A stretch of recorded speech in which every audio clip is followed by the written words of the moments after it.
In an ideal world, you would have every single food available to your beavers in Timberborn. However, there are plenty of situations where you might want to optimize food that is more efficient. So, whether you're trying to min-max on incredibly difficult settings, or simply wish to maximize the number of beavers that you can support with the limited land that is available to you, honestly, your reasons don't really matter. Sometimes it's just fun to know. We are going to be taking a look at the Folktails faction and calculating the crops which we need to plant in order to support a certain population.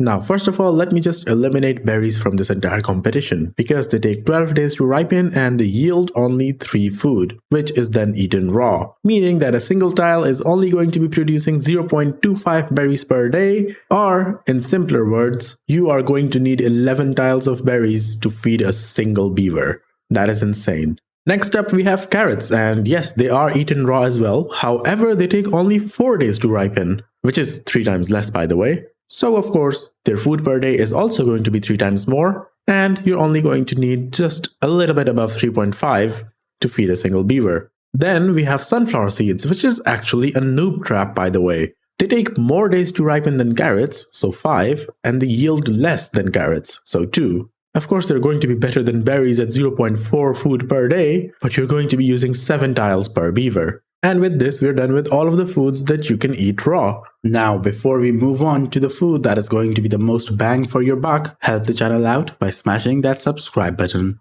Thank you. Next up, we have potatoes, which at first glance might look crap, because they take 6 days and yield only a single potato. However, we need to prepare the potatoes, and after grilling, they basically become 4 food rations. Calculating the food per day with a single tile, we get a nice and juicy 0.67. So, while potatoes are not as good as carrots, they do give you a really even number, 4.01. Next up, we're going to talk about 2 things simultaneously, because they're pretty much equal to each other, which is grilled chestnuts and grilled spadderdocks. While their time to fully ripen is different, for the chestnuts it's 8 days while the spadderdock takes 12, they both yield the same amount, but since they both need to be cooked, those same amounts turn into 6 and 9. Nice. Overall, this just creates a fun bit of math, which ultimately leads to 0.75 food per tile, which basically means they're the same as carrots in terms of efficiency. And finally, we need to talk about bread and crackers. Through various steps of refining them and then ultimately baking them, both of them ultimately end up to be twice as efficient as our previous best. Meaning that as far as actual farming area is concerned, you actually need less than 2 tiles per beaver. And finally, at the other end of the spectrum, we have maple pastries that we need to, deal with. Surprisingly, maple pastries are not as bad as berries. And if you want to be picky about it, then they're actually better than sunflowers as well. But they're still pretty darn bad, okay? But why do maple pastries even exist then? Well, that is where well-being comes into play, which is a factor that I've completely been ignoring so far. Because well-being is the only reason you're actually going to want food that is not bread. But more on that in just a bit. Because there is also another elephant in the room, which I have been completely ignoring until now. This thing over here. Let's just wait until it gets built. There we go, that's the beehive. Now the beehive is a building that only the folktails can build, and it actually boosts crops nearby.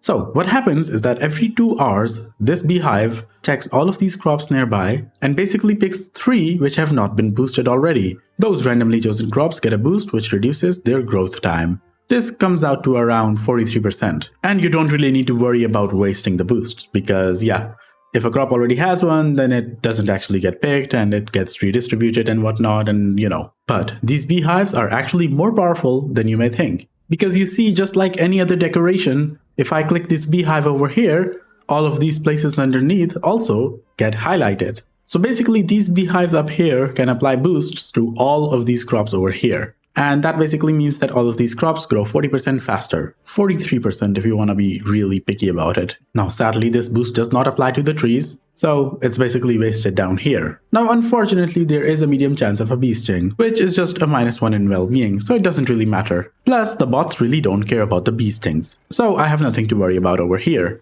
So which food is actually the best? Well, if I'm being honest, then beehives boosting your wheat farm is definitely going to be the best bang for your buck. But that's only if you don't really care about well-being and you simply want the maximum possible population. Because the 40% boost from a beehive would basically make the ratio really fun. You would actually be able to support 2 beavers with just 3 tiles of wheat. Actually, it's a bit more than 2, but it's not really 3, so we're just going to talk about it being 2. But that is not what you should be doing in your playthrough, because well-being is incredibly powerful, okay? So much that food diversity is actually one of the most important features of Timberborn.